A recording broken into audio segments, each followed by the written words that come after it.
కానీ రెండే రెండు పాడుగుణాలు ఉన్నాయి అని అర్థంలో వాడారు. మంచి వే అనే దగ్గర మంచి వే, వా అనేది యాగా మారడం. మరొకటి ఒకరు చెప్తాను తెలది. తెలది అనేది అంటే తెలియదు అనే అర్థంలో తెలది అనేది వ్యవహారికంలో వాడుతున్నారు ఈ యొక్క సామెతలో.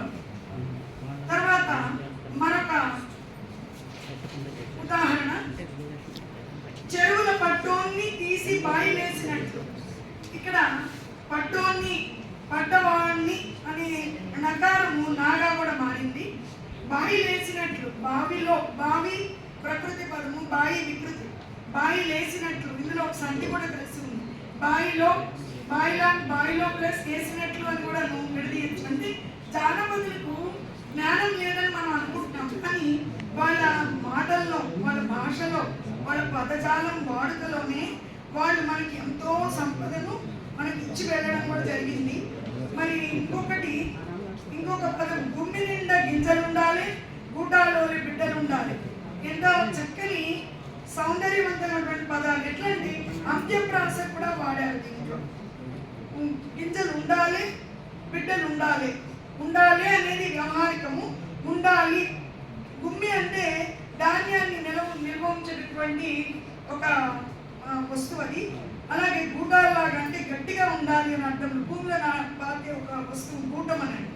బిడ్డలు ఉండాలి అనేది ఉండాలి, వెళ్ళాలి, పోవాలి, ఇట్లాంటి పదాలు మనము తెలంగాణ జానపద సాహిత్యంలో ఇట్లా ఈ పదాన్ని భాషని రూపాంతరం చెందినవి చూడొచ్చు. తర్వాత ఏనుగు కూసున్న గుర్రమంతెత్తు. కూసున్న వ్యవహారిక పదం. కూర్చున్న అనేది మనము గ్రాంధికంలో వాటిలో వాడుతుంటాము. కూర్చున్న అనకుండా కూసున్న. కూసున్న అది గ్రామీణంలో వాడుతున్నటువంటి ఒక పదంగా చెప్పవచ్చు. తర్వాత అంటే గొప్పవాడు ఎక్కడున్నా కూడా గౌరవింపబడతాడనే అర్థంలో ఈ పదాన్ని వాడుతున్నారు. గుర్రం అంత ఎత్తు, గుర్రము అంత ఎత్తు అంటే గుర్రం ఎత్తుగా ఉంది. ఏనుగు కూడా కూర్చున్నా గుర్రం అంత ఎత్తు ఉంటుంది అని అన్నాడు. గుర్రం మనం నిలబడ్డప్పుడు కూడా ఎత్తు ఉంటుంది, అది కూర్చున్నా కూడా ఏనుగు చాలా గొప్పది. అంటే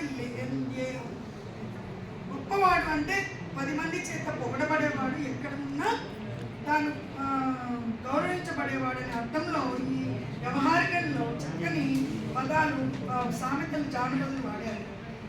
ఉరికి కొట్టిన మూట బారలేదు. ఉరికి, ఉరుకు, పరిగెత్తు అనే అర్థాన్ని ఉరుకు అనే పదంలో వాడుతున్నారు. ఎంత ప్రయత్నించినా ఫలితం దక్కలేదు అనే అర్థంలో వాడారు. మూట అనేది నీళ్లు తోడే ఒక ప్రాచీన కాలం, ఇప్పుడు మనకు కనబడడం లేదు. ఇక్కడ మనం ఎక్కువ ఈ ఆధునిక కాలంలో ఈ మూట అనేది ఎక్కువగా కనిపించట్లేదు. కాబట్టి మనం ఇలా పుస్తకాలలో వాటిల్లోనూ అలా తినడము, ఎక్కడో ఏమన్నా మారుమూల గ్రామాల్లో వాడితే వాడుతుండొచ్చు. కానీ ఆధునిక కాలంలో బోర్లు అవి వచ్చిన తర్వాత మూట కనబడటమే లేదు. తర్వాత మరొకటి, ఇది ఉడికేసుకుని తిని తడికేసుకుని పన్నట్లు. ఉడకేసుకుని తిని తడికేసుకుని పన్నట్లు అనేది మరొక సామెత.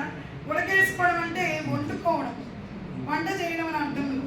తడక అనేది ఒక అడ్డం పెట్టుకుని ఇంటికి చుట్టుముట్టు పెట్టుకుని తడక అని తడకగా మారింది. అది పన్నట్లు అంటే పండుకున్నట్లు అనడానికి పన్నట్లుగా ఒక కొత్త పదం. అది పడుకున్నాడు అనడం, పన్నాడు, నేను పన్నాను అనే అట్లాంటి పదాలు తెలంగాణ జానపదంలో కనబడుతూ ఉంటాయి. తర్వాత అక్క చుట్టమైతే లెక్క చుట్టమా. లెక్క అంటే ఇక్కడ డబ్బులు అని అర్థం వాడుతున్నారు. ఇంటి బంధువులు, కుటుంబంలో బంధుత్వాలకి పెద్దగా ప్రాధాన్యత ఇవ్వకపోవడం. అంటే ఇది కొంచెం మనం వేరే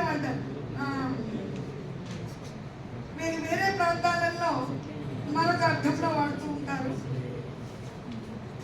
ఇది అంటారు, పేకాటే బామ్మర్దే.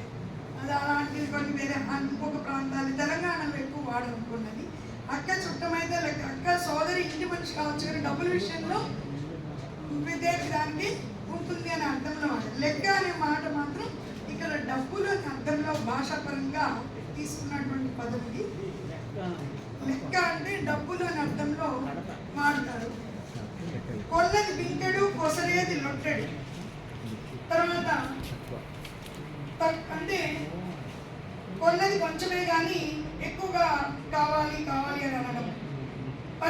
పని తక్కువ ఆశ ఎక్కువ అని అర్థంలో ఈ సామెత వాడారు. దోచని పనికి తక్కులాట ఎక్కువ. తక్కులాట అంటే ఆగ్రహంగా ఉండడం, హడావిడిగా ఉండడం అనే అర్థంలో ఏం చేయాలో పోయినప్పుడు అటు ఇటు పరిగెడుతూ ఉంటాం. ఆ తక్కులాట అనే పదం తెలంగాణ యాస పదాలు కనబడుతున్న మాట అండి. అలాగే కంగారు పడడం అని కూడా తీసుకోవచ్చు. రొట్టెలోని కన్నా కంటే తుంగలోడు నయం. ఇది ఇంకొక దగ్గర వేరే మరొక ప్రాంతాల్లో అయితే తెలంగాణ దగ్గర అడుగు తినేవాడికి 64 కూరలు ఇట్లాంటివి వాడుతుంటారు. రొట్టెలోని కంటే తుంగలోడు నయం అనే మాట తెలంగాణలో ఎక్కువ వాడతారు. తునక అనేది వీధి హల్లుతో కూడిన పదం వచ్చింది కదా. తునుక అంటే ముక్క అనే అర్థంలో, ఇక్కడ ఎక్కువ మాంసము ముక్క అనే అర్థంలోనే తీసుకోవచ్చు. ఎక్కువ ఇక్కడ ఈ ప్రాంతంలో రొట్టెలోడి కంటే అంటే ఆ వండుకున్న వాడికంటే వేరే వాళ్ళకి ఎక్కువ అవకాశం ఉంటుందని అర్థంలో ఇలాంటివి చాలా తీసుకోవచ్చండి. ఇంకొన్ని మాత్రమే మీకు ఈ సందర్భంగా తెలియజేశాను. ఇక జాతీయాల విషయానికి వస్తే, జాతీయాలు ఒక జాతి ప్రజల సంభాషణలో స్థిరపడిపోయిన కొన్ని